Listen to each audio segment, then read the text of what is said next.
Bienvenue sur Décodeur, le podcast qui parle de celles et ceux qui font la déco aujourd'hui.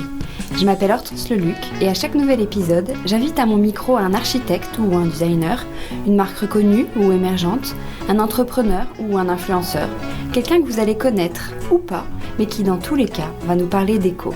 Son parcours, son métier, son quotidien, son univers, ses goûts, on saura tout. Enfin, j'espère.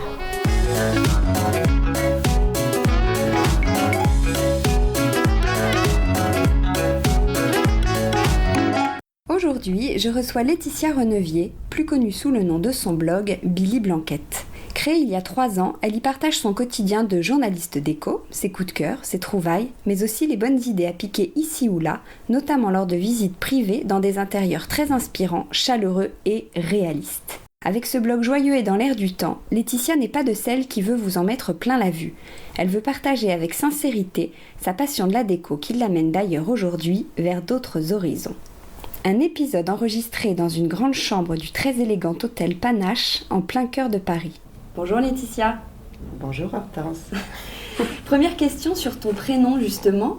Est-ce que tu préfères qu'on t'appelle Billy Blanquette ou Laetitia ? Dans le milieu de la déco, comment est-ce qu'on t'appelle ? Les gens m'appellent plutôt Laetitia. Ça m'amuse quand on m'appelle Billy parce que c'est un prénom que je voulais donner donc à mon petit dernier. Quand il est né, et il se trouve que comme c'était un garçon, je l'appelais Vadim. Et Billy, si, ça me plaît en fait. J'aime bien, ça m'amuse qu'on m'appelle Billy. Je crois qu'au fond, ça me déplaît pas. Les gens du milieu de la déco me connaissent plus sous le nom de Laetitia et les nouveaux arrivants plus sous le prénom de Billy. Juste avant de parler de ton blog, on va revenir quelques années en arrière sur ce que tu faisais avant d'être Billy Blanquette justement. Est-ce que tu peux nous dire d'où tu viens, ce que tu voulais faire plus jeune et quel métier tu as fait ou que tu fais encore en parallèle du blog ? En fait, je ne voulais pas travailler dans la déco. Parce que je suis pourtant née dedans. J'avais une mère antiquaire et décoratrice et des oncles et tantes. Tout le monde était de la partie. Et moi, je ne voulais pas travailler là-dedans. Donc au début, je ne me suis pas orientée vers ça. Et puis petit à petit, la déco m'a rattrapée. J'ai commencé d'autres études. Et puis après, c'est le journalisme qui m'a plus attirée. Et la déco m'a rattrapée. Donc j'ai été pigiste déco un bon moment, au moins 15 ans. Et puis après... Donc, pigiste, ça veut dire... Pigiste, ça veut dire qu'on est indépendant, on travaille... freelance, ouais. Voilà, on est freelance et on travaille pour différents magazines. Donc moi j'ai commencé au tout début... au Marie-Claire Maison, j'ai fait des premiers sujets. Et puis après, j'ai travaillé longtemps aux Maisons Madame Figaro qui n'existent plus.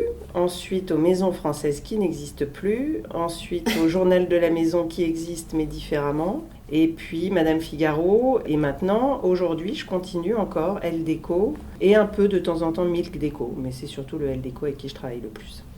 Du coup, parce qu'on entend souvent que c'est un peu galère d'être pigiste. Est-ce que toi, ça a été à un moment donné ton cas et pourquoi en fait ? La preuve, en fait, tous les journaux ont fermé. La galère, c'est qu'on ne sait pas où on va, on ne sait pas combien de papiers on va réussir à faire par mois. Du coup, non, c'est pas évident. Mais est-ce que le succès du blog t'a apporté de nouvelles piges ? Est-ce que tu as senti un changement de la part des personnes à qui tu travaillais avant ? Est-ce que tu as fait des nouvelles rencontres ? Ou est-ce que, peut-être même à l'inverse, ça a pu te desservir ? Non, ça m'a pas desservi. Si, ça m'a desservi au début. Au début, le côté blog, quand on est journaliste, faut le savoir, on n'aime pas trop les blogs. C'est terrible, mais c'est vrai. Les journalistes de la presse papier, je veux dire, ils sont pas très... Pour eux, c'est des ovnis, les blogs. Ils savent pas qui sont ces blogueurs, surtout qu'il y a un peu à boire et à manger là-dedans. Il y en a qui sont journalistes, il y en a qui arrivent là par hasard, qui font très bien leur boulot, et puis il y en a qui sont oui, en tout cas, qui sont un peu moins professionnels. Puis les journalistes, forcément, ils se font un peu piquer leur boulot. Donc moi, j'ai essayé de bien expliquer aux journalistes que j'étais blogueuse, mais journaliste toujours. Oui. Et donc voilà, et donc j'ai essayé surtout de continuer mon métier de journaliste. Ce que tu fais aujourd'hui, tu continues à faire des piges et ton blog. Voilà, et mon blog pour moi c'est comme un petit journal et j'essaye de l'écrire, je fais toujours très attention à la manière dont j'écris, je me souviens de ce qu'on m'a appris, des petits détails si de journaliste. Ah ouais, moi je fais super attention à ce que j'écris, même D'où la qualité de ton blog d'ailleurs. Je ne sais pas s'il est de qualité, mais oui. Bon, alors justement, sur ce blog, comment t'es venue en 2015 ? C'était 2015 la création de ton blog ? Oui, Non, si ça c'est fait ça. 4 ans, Ouais, 2015. c'est ça. Pourquoi tu t'es dit que tu allais créer un blog? Est-ce que tu en connaissais d'autres et tu voulais les challenger? Ou au contraire, tu t'es dit qu'il y avait une place pour tout le monde et notamment pour toi qui allais proposer quelque chose de différent? Est-ce que tu étais dans cette démarche-là ou pas du tout? En fait, c'est arrivé après la naissance de mon petit dernier. Ça correspond souvent à des moments où on fait un petit... Voilà, on réfléchit, on se dit que la vie prend encore un nouveau tournant. J'étais pigiste au journal de la maison, et puis je sentais que la presse papier s'essoufflait, Ouais. et j'ai eu envie quand même de prendre le virage du digital. Je commençais à suivre des blogs. Alors après les blogs, lesquels j'ai suivis au début, j'ai suivi un blog américain beaucoup qui s'appelle San Francisco Girl by Bay. Ça a été un des premiers. Et qui Après, t'a inspiré? Qui t'a qui donné m'a envie d'en inspiré. faire un? Ouais, c'est... Oui, alors ce qui m'a donné envie d'en faire un, ça a été aussi ma rencontre avec le L.fr. Et toi? Tu révèles notre secret. Voilà, Mais il travaillais faut. donc là-bas, voilà. Ouais. Et l'occasion, donc, en fait, j'avais très envie de monter un blog, mais j'osais pas le faire. Donc moi, le challenge, non, c'était pas mon truc de challenger, parce que c'est pas dans mon tempérament de challenger. Moi, j'ai plutôt, je suis bien dans mon petit coin. Donc je me disais, oh là là, comment on va faire pour me retrouver dans cette gigantesque toile, ce qui est Internet, c'est pas possible, j'y arriverai jamais. Et puis, ben, voilà, cette rencontre avec le L, qui justement voulait lancer des chroniqueurs, des blogs, qu'elle appelait justement des chroniqueurs pour pas dire le mot blog, est tombée à point nommé. Je me suis dit, finalement, c'est super parce que c'est une marque que j'aime beaucoup. Je lis le L depuis... Elle déco. Ou Elle Déco et Elle, pour moi, c'était les deux en fait. Ouais, je lisais d'accord. aussi bien Elle que Elle Déco et j'étais contente d'être un peu épaulée par Ouais. ce journal que j'aimais. Voilà. Donc ça, tout a pris un sens et j'ai pas eu peur de me lancer et ça m'a en effet aidé Ouais, qu'il ça soit là. t'a soutenu Que tu sois là Ouais. aussi. Est-ce que tu savais de quoi tu allais parler, de ce que tu voulais en faire? Est-ce que tu t'étais fixé une ligne éditoriale ou est-ce que tout ça s'est affiné au fur et à mesure? Non, je savais pas trop ce que j'allais en faire. Ce que je voulais, c'est que en fait, j'avais juste envie de parler de choses qui me plaisaient uniquement. C'est-à-dire que faire des papiers pour des magazines pendant 20 ans, Où on te commande des où on sujets. te commande des sujets, ou en tout cas, quand tu proposes des sujets, on te dit d'accord, mais il faudrait plutôt l'anglais de telle et telle manière. J'avais toujours l'impression Ouais. de travailler pour eux. Enfin, c'est ce qui était le cas d'ailleurs, je travaillais pour eux, mais je n'avais pas vraiment mon mot à dire. Il me semblait que Ouais. c'était pas non plus ma patte à 100%. Donc là, je me rendais pas bien compte la liberté que j'allais avoir avec ce blog. Même ma liberté de ton, parce que finalement, j'écris comme je parle. C'est-à-dire que très simplement, si je peux essayer de me marrer un peu, je le fais. Ouais.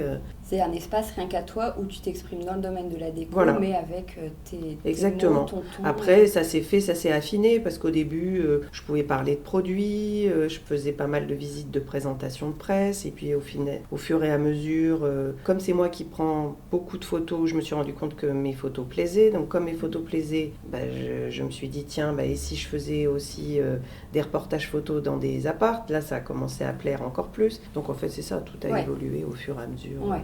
Et à quel moment tu as senti que ton blog allait compter? Puis est-ce qu'un matin tu t'es dit ok, là ça marche, je sens que ça prend? Parce que tu es passé sûrement par des doutes au début. Ah oui. Tu disais Alors, tout à l'heure, à quel moment tu as eu confiance et tu t'es dit je continue? J'ai pris confiance au moment où le L Déco est devenu un site. Ouais. Parce qu'avant, c'était rattaché au L.fr. C'était plus exactement... Ou en tout cas, il y a eu la refonte du site, en fait, c'est Ouais. ça? Oui, il y Donc avait un vrai site, Ouais. ldécoration.fr, Voilà. et toi, tu avais vraiment sur la homepage Ah, un blog qui t'était c'est ça. dédié, et tu as commencé, l'équipe te poussait sur les réseaux sociaux. Exactement. Tu avais une place... Donc ça a été, on va dire, le premier moment qui m'a donné envie de continuer, parce que c'est vrai que au début, un blog, c'est absolument pas rémunérateur. Ouais. D'ailleurs, c'est long à venir. On ne le fait pas pour ça au début, c'est un pari. Puis après, on va dire qu'il y a un an, j'ai fait une rencontre, mais ça on en parlera peut-être après.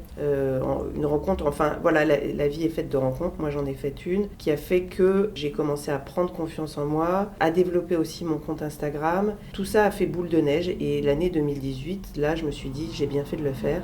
Et là, je me le dis encore plus tous les jours. Est-ce qu'il y a une bonne recette pour qu'un blog marche? Alors non, c'est rencontrer, je dirais, de rencontrer son public en fait.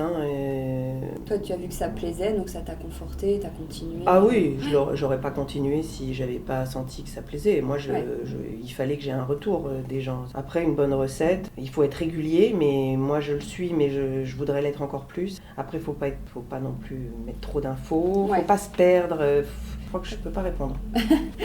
Bon alors, on va passer aux collaborations, je dirais, parce qu'au-delà du blog, tu as commencé depuis quelques mois, je dirais, tu vas nous dire, à faire des collaborations avec des marques. Est-ce que tu en avais marre du blog? Est-ce que c'est le hasard des propositions, des rencontres? Ou est-ce que tu avais ça dans un coin de ta tête? Comment c'est venu? Ah, j'avais absolument pas ça dans un coin de ma tête, parce que en fait, j'ai pas confiance en moi. Voilà, ça c'est mon gros souci depuis toujours. Donc la création, c'est pas quelque chose auquel je m'autorisais à accéder, si ce n'est chez moi, en repeignant mes murs, en collant du papier peint, en faisant ma déco, en donnant des petits conseils à droite à gauche, en créant ce blog. Voilà, ça c'était de la création. Après, jamais j'ai prétendu, je me suis dit tiens, je regardais les collabs des autres, mais je me suis jamais dit que ça allait m'arriver. Il se trouve qu'en étant journaliste, forcément, je vais souvent à des présentations presse, je rencontre du monde, et j'ai rencontré Marie Noulez, qui est la directrice artistique de La Redoute Intérieure, avec qui je me suis bien entendue, qui m'a dit qu'elle aimait mon univers, ce qui m'a étonnée d'ailleurs, parce que moi je tombe toujours des nues quand on me dit qu'on aime bien ce que je fais. Et puis elle m'a dit mais il faudrait qu'on fasse quelque chose. Et elle m'a proposé de faire une collab, comme on dit. Donc j'y croyais pas trop, mais voilà, j'étais toute contente, parce qu'en plus La Redoute Intérieure, c'est pas un petit truc, quoi. Ouais. Donc après je peux te raconter toute la collab, mais je sais pas si c'est cette si, question-là. Ça m'intéresse, tout à fait, parce qu'en fait on se dit quand même que journaliste et designer, ça n'a rien à voir. Non. Enfin designer, je sais pas si c'est même ce mot-là qu'on peut utiliser, parce que le travail que tu as fait. Comment justement tu as travaillé avec La Redoute? Comment tu as créé ces meubles? Et surtout, genre sans langue de bois, parce qu'on peut toujours se demander, est-ce que c'est toi qui as vraiment pensé ces meubles, ou est-ce que La Redoute a fait ça et ils t'ont dit bah, tu mettras ton nom et voilà. Non, j'ai tout fait de A à Z. Ce dont j'étais absolument pas... Je savais pas que j'étais capable de faire ça en fait. Parce qu'en plus, je ne sais pas dessiner du tout. Je peux pas mentir là-dessus. Mais là, c'est toi qui as dessiné. Non, j'ai pas dessiné. En fait, j'ai fait beaucoup d'inspiration. Donc ça a mis un an à se faire cette collab. Donc quand on s'est rencontrés, ils m'ont dit tu choisis une pièce, parce que il faut imaginer la photo, la pièce dans son ensemble. Une pièce de la maison. Une pièce de la maison, voilà. Donc salon ou chambre, en gros, je suis partie sur la chambre. Et puis après, j'ai réfléchi à ce dont j'avais envie. Donc en fait, j'ai passé du temps à regarder. En fait, moi j'ai un œil qui traîne en permanence partout, que ce soit dans un film, que ce soit dans la rue, voilà, partout.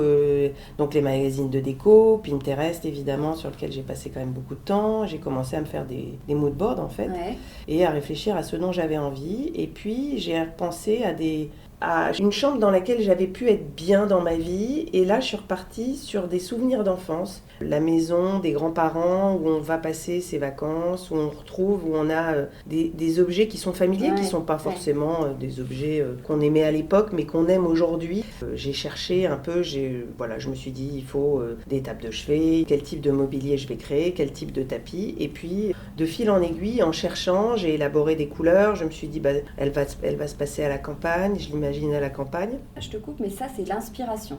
Et après l'étape 2 de fabrication, de conception. Non, c'est hyper intéressant. La conception. Mais comment ça se passe une fois que toi tu as tes idées, tu as envoyé tes moodboards et c'était fini? J'ai fait une rencontre extra là-bas en fait. Ils ont une super équipe.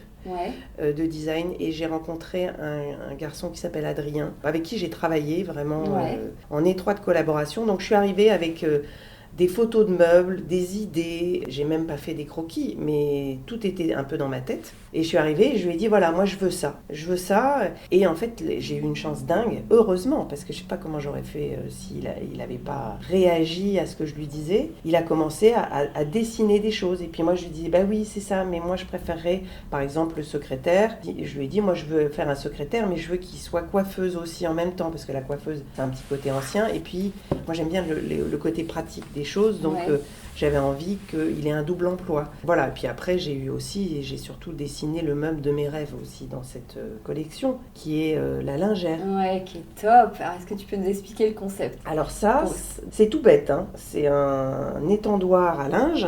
Et ça fait des années que j'étends mon linge désespérément sur un tankerville qui trône au milieu de mon palier. Alors ça se voit pas sur mon compte Instagram, mais il y est. Et c'est un désespoir à chaque fois. À chaque fois que je fais un dîner, je range en catastrophe mon tankerville parce qu'il est ouvert 24 heures sur 24. Et que à chaque fois que je fais des visites d'appartements, aussi bien dans mon boulot que quand je vais à un dîner, que je fais discrètement la visite de l'appart où je vais, il y a toujours un tankerville qui traîne dans une chambre. Toujours. Il n'y a pas moyen. On ne peut pas cacher son linge qui sèche. Donc je me suis dit, mais c'est pas possible, il doit bien y avoir il y a un meuble dans lequel on puisse planquer un étendoir. Eh ben, j'ai cherché, j'ai jamais trouvé. Donc je l'ai dessiné. Alors là, pour le coup, celui-là, je l'ai dessiné avec une copine qui m'a aidé à le dessiner. Puis après, c'est arrivé au même moment que la Redoute et je me suis dit, finalement, c'est le moment ou jamais de leur proposer et d'essayer d'éditer cette armoire. Et de tenter le coup avec eux, je vais leur proposer. Je leur ai proposé, ils ont trouvé. Donc c'est une armoire en canage. C'est une armoire en canage. En fait, il faut qu'elle soit hyper aérée, cette armoire. Elle est ouverte en haut, ouverte en bas. Ça laisse circuler l'air. Et à l'intérieur, il y a trois étages de fils plastifiés pour étendre son linge. Ouais. Et on peut étendre une machine. Pour moi, c'est l'idée du siècle. C'est vrai, non mais c'est vrai, c'est canon. Et ça a été super bien accueilli d'ailleurs. Et ça a été bien accueilli. Toutes les petites bonnes femmes trouvent mon idée géniale. Ouais. Justement, le jour du lancement de la collection, il y avait aussi le lancement presse à Paris. Et j'ai vu sur ton Instagram, tu as mis que ça allait te faire bizarre d'aller à la rencontre des journalistes, puisque toi-même, tu es journaliste et que tu as ce rôle-là d'aller à des présentations presse. Tu as même parlé d'arroseur arrosé. Alors comment s'est passée cette drôle de journée ? En fait, j'avais fait un rêve peu de temps avant où je présentais donc cette collection aux journalistes et que les journalistes passaient devant et ne s'arrêtaient pas. C'est-à-dire que c'est même pas qu'elles n'aimaient pas, c'est qu'elles ne voyaient même pas ma collection. Ouais. Ça, on revient toujours au problème de confiance en soi. Ouais. Voilà, je me suis dit, mais qu'est-ce qu'elles vont penser de moi ? Il y a les filles du Elle Déco, de Marie-Claire Maison, du Milk qui vont venir. Non, mais je suis qui pour faire une collection ? Moi qui suis toujours là quand j'arrive aux présentations. J'aime bien, mais par moments, je peux me marrer avec mes copines et leur dire oh là là, t'as vu ce truc-là, c'est vu et revu. Et là, je me suis dit, ça y est, elles vont arriver et elles vont chuchoter, bavasser en disant Laetitia, mais c'est pas vrai. Donc, qu'est-ce qu'elle a fait ? J'ai eu peur. Ouais. J'ai eu peur du regard des autres. Et en fait, quand je suis arrivée, que j'ai fait déjà la scéno de la chambre, je me suis dit quand même que c'était vachement joli. Parce qu'en fait, quand on met 1 an à faire une collection, où tu as des doutes, il y a même des moments où limite tu te lasses presque de certains trucs. Tu te dis, mais en fait, ça va pas plaire ce machin. Mais qu'est-ce qui m'a pris de dessiner ce truc-là ? Mais pourquoi j'ai pris cette couleur-là ? Mais en fait, ça va plus plaire. Voilà. Et puis, une fois que j'ai vu la scéno de la chambre, je me suis dit, mais c'est hyper joli en fait. Et du coup, comme cette collaboration t'a plu, est-ce que tu comptes en faire d'autres avec d'autres marques ? Est-ce que tu as des projets en cours sans les révéler, mais est-ce que c'est quelque chose sur lequel tu Alors, j'en ai fait une petite autre. Oui, avec Jamini. Voilà, avec Jamini, la pauvre, elle a été un peu masquée par la Redoute intérieure parce qu'elles sont sorties un peu en même temps. Et avec Jamini, j'ai fait, c'est vraiment un tout petit truc, on est parti sur une table de Noël. Donc une nappe, des serviettes qui font aussi set de table, parce que c'est toujours cette idée pratique du double emploi. J'ai fait un petit pochon, enfin voilà.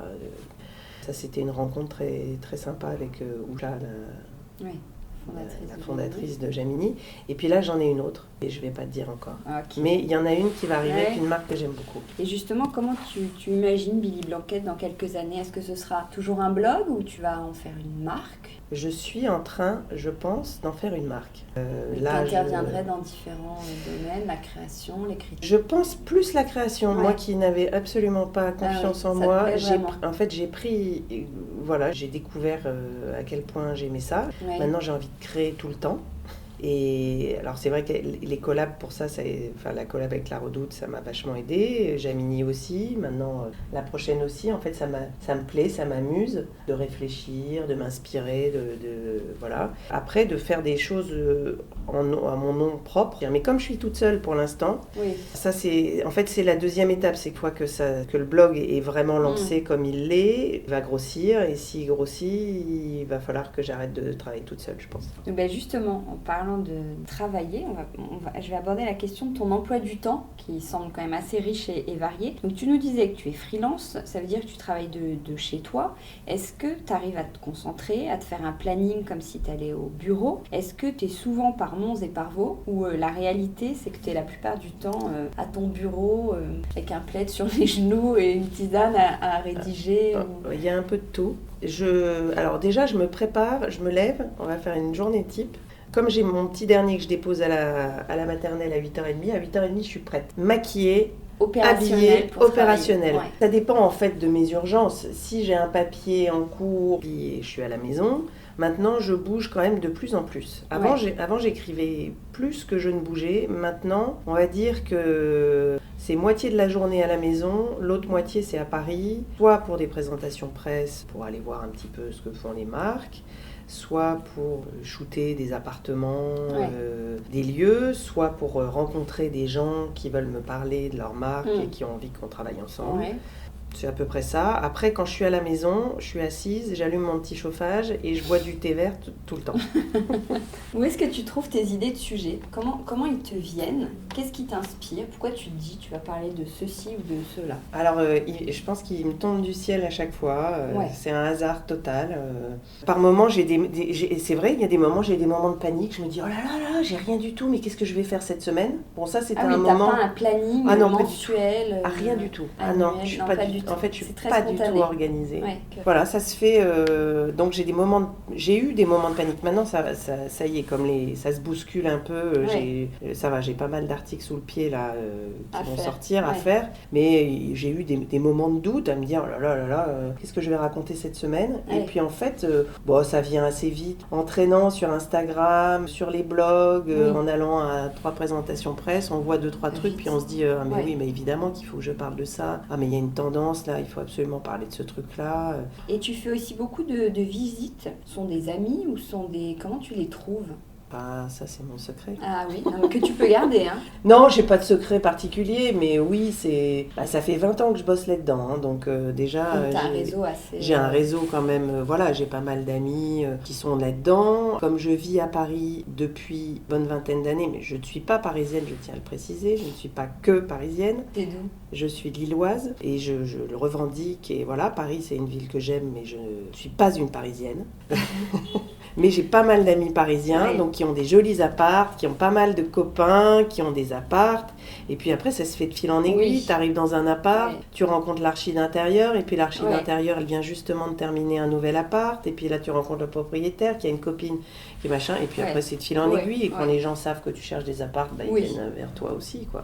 Je vais revenir à ton planning pour imaginer encore mieux tes journées. On va inventer une semaine type. Par exemple, que fais-tu le lundi à 10h ? Je suis forcément chez moi le lundi à 10h parce que j'aime pas prendre des rendez-vous le lundi matin. D'accord. J'ai honte, je devrais pas le dire. Non, c'est pas honte. Mais non, pas du tout. Mais le lundi matin, moi je me remets en route. Je travaille, mais j'aime pas trop. Si je peux éviter, j'ai pas de rendez-vous le lundi matin. Le mardi à 13h. J'ai forcément un déjeuner le mardi à 13h. Ça y est, je suis à Paris le mardi. Parce que comme je suis en banlieue, c'est vrai qu'il y a des jours où je me dis, quand je viens à Paris, j'essaye de cumuler 3-4 rendez-vous. Déjeuner de boulot. Hein. Bien sûr. Mais je suis copine avec les filles du boulot aussi. Donc ça va, c'est sympa toujours. Le mercredi à 15h. Je travaille chez moi. Le mercredi à 15h, c'est ma grande journée de liberté où j'ai pas d'enfants. Ils passent, les ados passent. Le petit dernier, je l'ai pas du tout de la journée. Et en général, je suis souvent chez moi. Le jeudi à 18h. Je suis au centre de loisirs à 18h le jeudi et je récupère Vadim. Le vendredi à 14h.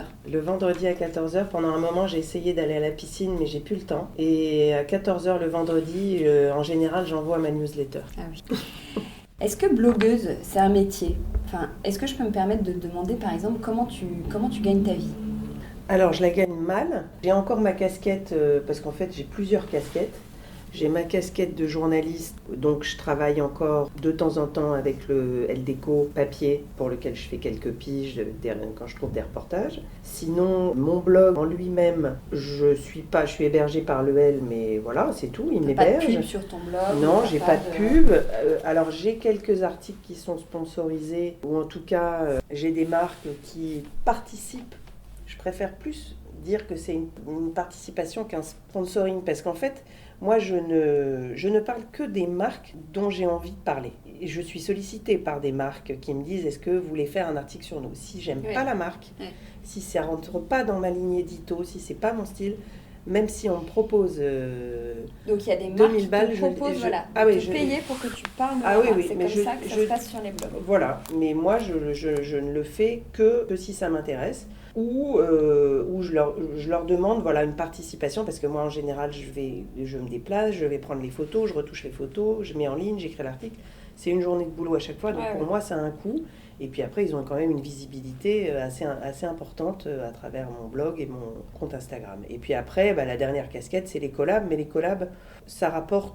Je pense pas qu'on le fasse pour l'argent. Des ventes. Ouais, on le fait pas vraiment pour l'argent. Ouais. Voilà, c'est un pourcentage, mais c'est plus pour l'aventure, la création, la rencontre avec la marque, la visibilité que ça va faire après derrière sur les réseaux. Mais c'est pas ce qui rapporte le plus en fait. Mais alors qu'est-ce qui rapporte le plus? Si tu veux gagner de l'argent, comment tu vas faire? Il faudrait, c'est toute la difficulté, il faudrait que je fasse beaucoup plus d'articles sponsorisés, ce que je ne veux pas faire, parce que moi souvent les marques dont j'ai envie de parler, elles n'ont pas d'argent forcément, ou elles ne veulent pas forcément. Dans la déco, ils ne payent pas encore beaucoup, autant dans la mode, c'est assez... La mode et la beauté, c'est vachement répandu, et il y a plein de marques... qui payent allègrement. En déco, c'est encore assez frileux.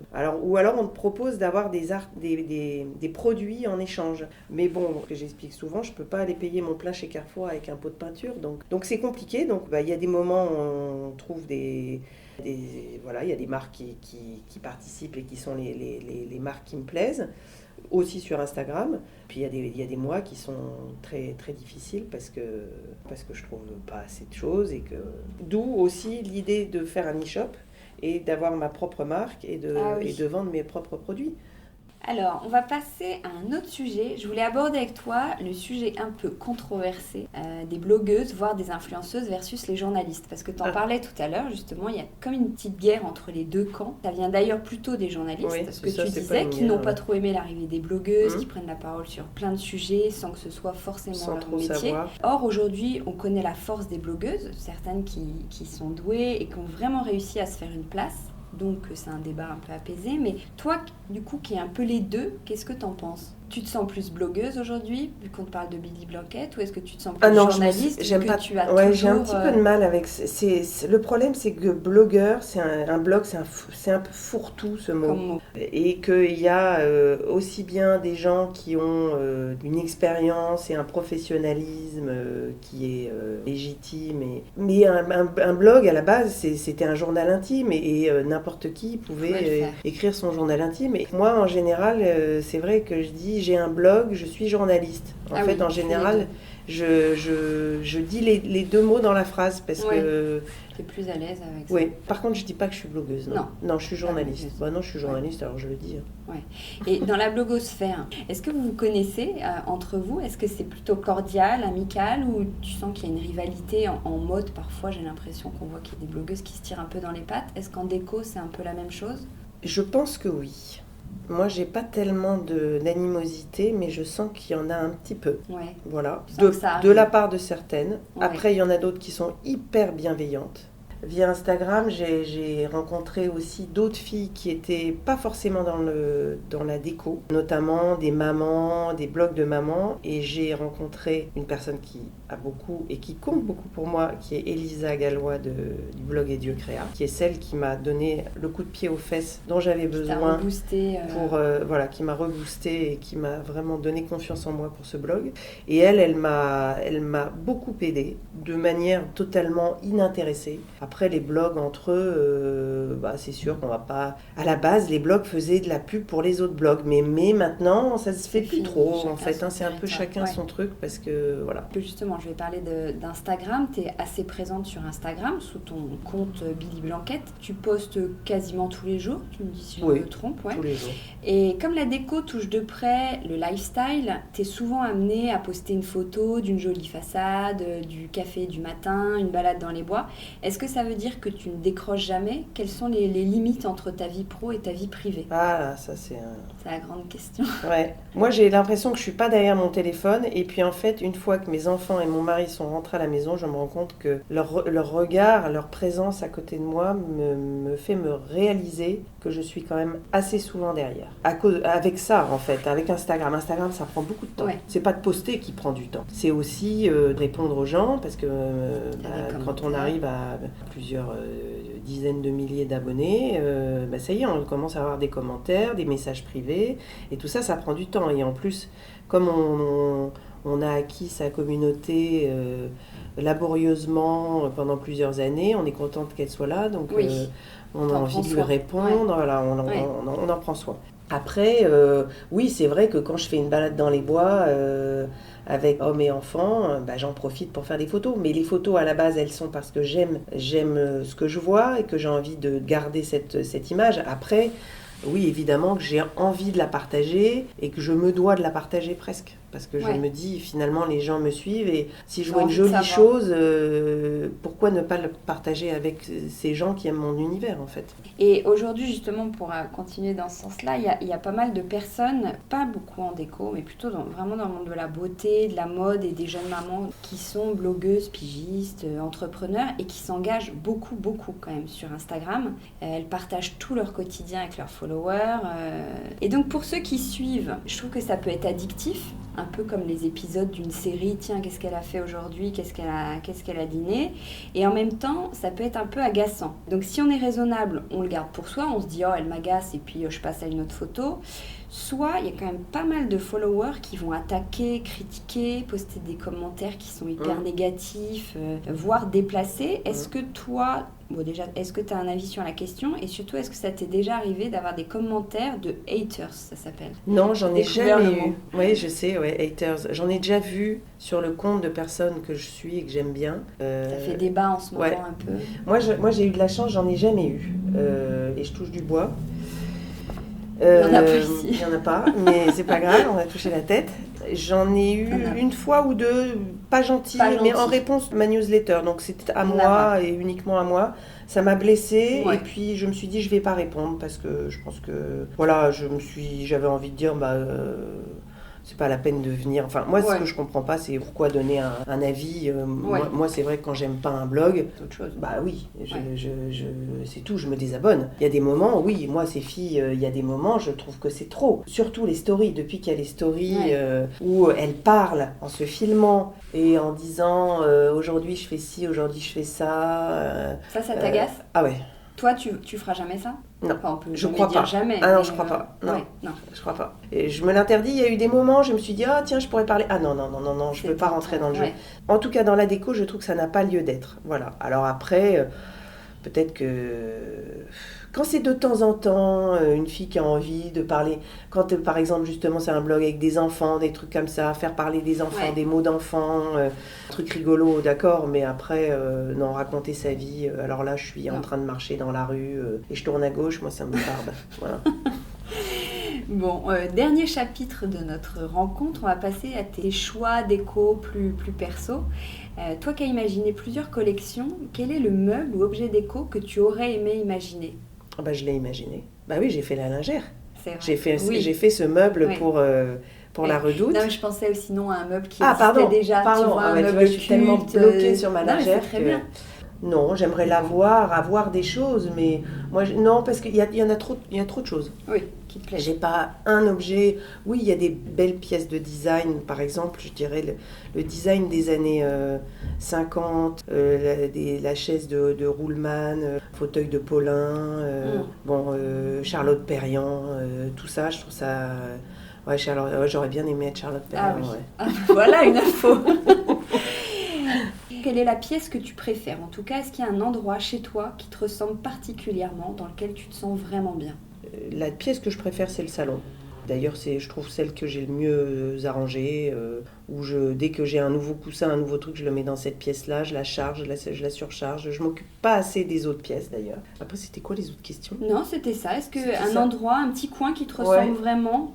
Donc c'est le salon. Comment c'est le salon. Et comment tu définirais ton intérieur et quel est le style déco chez toi? On est parti à quelques kilomètres de Paris, pour avoir une maison. Et on a une maison qui ressemble, selon moi, à une maison de vacances. Parce qu'il y a des terrasses en bois, parce qu'il y a des grandes baies vitrées. Ouais. Et quand les gens arrivent, ils nous disent « c'est dingue, on se croirait dans une maison de vacances ». Donc voilà, moi, ma ce que maison, tu c'est une voulais. maison de vacances. Après, l'intérieur est un peu plus sophistiqué et c'est un mélange éclectique de mobilier un peu vintage. Beaucoup de couleurs, beaucoup de couleurs. Ouais. La couleur, la couleur, la couleur. En fait, j'en ai pas du tout parlé.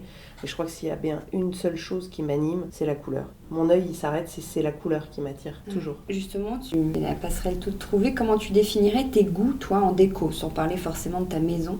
Qu'est-ce que tu aimes? Quel style? Quelle couleur? Quelle ambiance? Est-ce que tu es focus sur un style ou... Non, je suis pas focus. Je pense que j'adore la couleur, mais je peux flasher sur un intérieur tout blanc. Alors, ce que j'aime ou mon style? Ce que tu aimes, c'est ton style. Oh, j'en sais rien. Ces genres de questions, moi je peux pas. J'ai l'impression que si je donne une réponse, je vais me cantonner que à ça, Ouais. alors qu'en fait j'aime beaucoup de choses. En ce moment, je dirais que, comme ce que j'ai fait d'ailleurs avec La Redoute, j'aime bien les choses quand même relativement simples, pas trop sophistiquées. J'aime les matières comme le bois, des choses assez nues, assez brutes. Kinfolk, fermier, Ouais. des États-Unis, la vieille ferme avec du bois, un peu des trucs indiens, des fleurs séchées. C'est un peu maison de campagne, mais en Amérique, chez les Amish, quoi. Ah oui. Ça me plaît vachement, ouais. Mais je ferais jamais ça chez moi, mais je trouve ça super beau. Et toi qui as l'œil, qu'est-ce que tu regardes tout de suite quand tu arrives chez quelqu'un? Est-ce que tu scrutes la déco ou pas du tout? Que ça.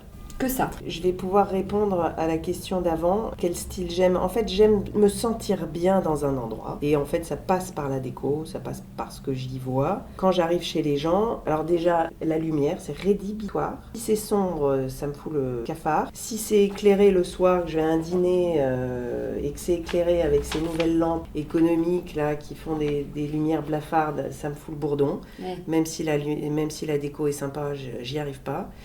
Voilà, mais je ne regarde que la déco et d'ailleurs quand j'arrive chez des gens, je demande souvent à visiter. Ça me rappelle à quand j'étais petite, je vais raconter ma vie, mais quand j'étais petite, j'adorais venir à Paris, j'habitais Lille, j'adorais venir à Paris et j'aimais voir l'intérieur éclairé des maisons, c'est un truc. Toute ma vie et toute mon enfance, je me suis dit, mais j'aime ça, c'est ça que je veux faire plus tard. Voilà, je savais pas ce que j'allais faire, mais ce que je voulais, c'était voir l'intérieur de ces maisons. Étant donné que tu n'es pas marque ou affiliée entreprise de déco, mobilier, je peux te poser cette question. Est-ce que tu as 2 ou 3 marques chouchoutes en ce moment? Ou alors des boutiques valeurs sûres dans lesquelles tu aimes aller? Alors, j'en ai comme ça. Alors là, je sais pas, j'en ai une qui me vient tout de suite. Souvent, on me dit, oh là là, où est-ce que je peux trouver du papier peint? Les gens, Ah oui. ils veulent du papier peint. Il y a un site et une boutique qui fait tout, qui s'appelle Au Fil des Couleurs, et qui, pour moi, est la mecque du papier peint. Qui est rue de l'Abbé Grégoire. Rue de l'Abbé Marseille. Grégoire, voilà. Et ils ont un site qui est très bien fichu, Oui. en plus, où on peut voir tout. Après, ça dépend ce qu'on cherche, en fait, parce que moi, je dirais que le mobilier, je l'aime quand il est vintage, un peu d'époque, mais après, j'aime bien le mixer avec des choses. Alors, si on veut des choses pas chères, on va chez La Redoute Intérieure, justement, pour ne pas les citer, ou des marques comme ça, ou Alinéa, ou ces trucs qui sont accessibles, ou Ikea anciennement, mais enfin, c'est un peu changé, je trouve. Et après, il faut des beaux objets, des jolies choses. Moi, j'adore ce que fait India Madavi. Ouais. Si je pouvais m'offrir un truc de chez elle, voilà, je le ferais. Après, j'aime bien aussi Sarah Lavoine pour des raisons personnelles. Il y a des jolies choses chez Merci aussi. Bon, c'est à Paris, tout ça. Donc, Oui. Et si on aborde juste une seconde ta vie privée, il y a ton mari qui travaille lui aussi dans le milieu de la déco. Du coup, j'imagine qu'il a du goût. En tout cas, qu'il doit avoir un avis sur les choix déco que vous faites pour votre maison. Est-ce que vous échangez beaucoup sur le sujet ou pas du tout? Et Alors, du coup, quand vous faites des achats, qui a le dernier mot? Est-ce que vous devez valider ensemble chaque micro-objet? ah ouais, on ou, valide beaucoup de choses. Alors, c'est bien, c'est le moment de le dire, parce que finalement, les gens ils doivent se demander pourquoi je parle souvent de Sarah Lavoine. Donc lui, il dirige la boîte de Sarah Lavoine. Il y a Sarah, et en dessous, il y a donc Édouard. C'est pour ça que je suis assez proche de cette marque. Et donc lui, oui, mais depuis toujours, il a eu son mot à dire. On a toujours aimé, on fait des brocantes le week-end, ce qui ennuie prodigieusement les enfants. Ça me rappelle moi quand j'étais petite, mes parents faisaient pareil, ça m'énervait. Et dans le choix, oui, c'est souvent moi, on va dire, qui suis à l'origine de pas mal de choix, mais je les fais toujours valider. Ouais. Voilà, s'il aime pas, je fais pas. Et de temps en temps, il a une fois ou deux, enfin pas une fois ou deux, mais je me souviens, il a ramené un papier peint à la maison. Pareil, il était allé chez Au Fil des Couleurs. Et moi, je mets beaucoup de temps à choisir. Je suis lente parce qu'il y a tellement de choses que je sais pas, je réfléchis. Et lui, il s'est pointé chez Au Fil des Couleurs, il a pris un papier peint, il est revenu avec les 2 rouleaux. Et je lui ai dit, mais t'es complètement cinglé, mais j'aurais jamais pris ça, etc.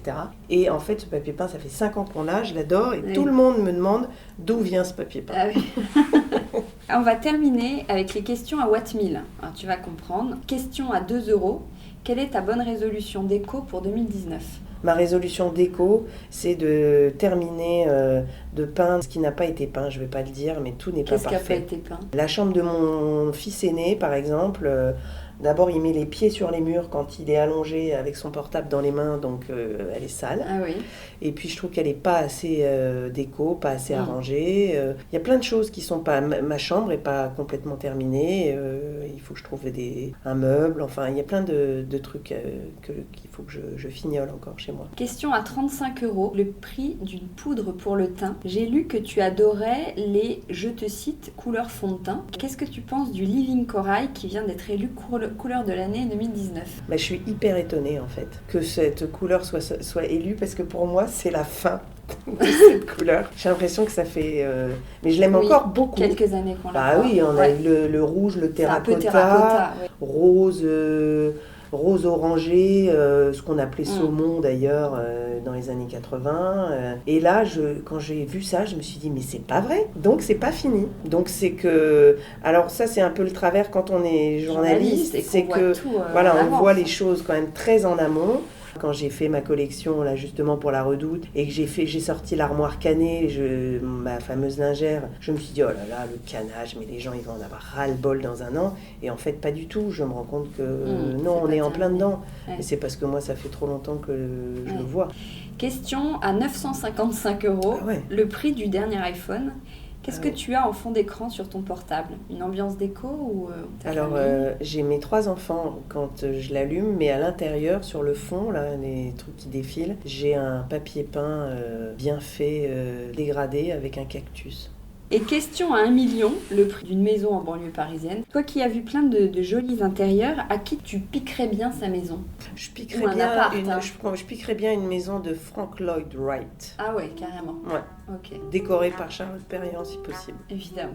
Bon, on va terminer. Merci Laetitia. Merci.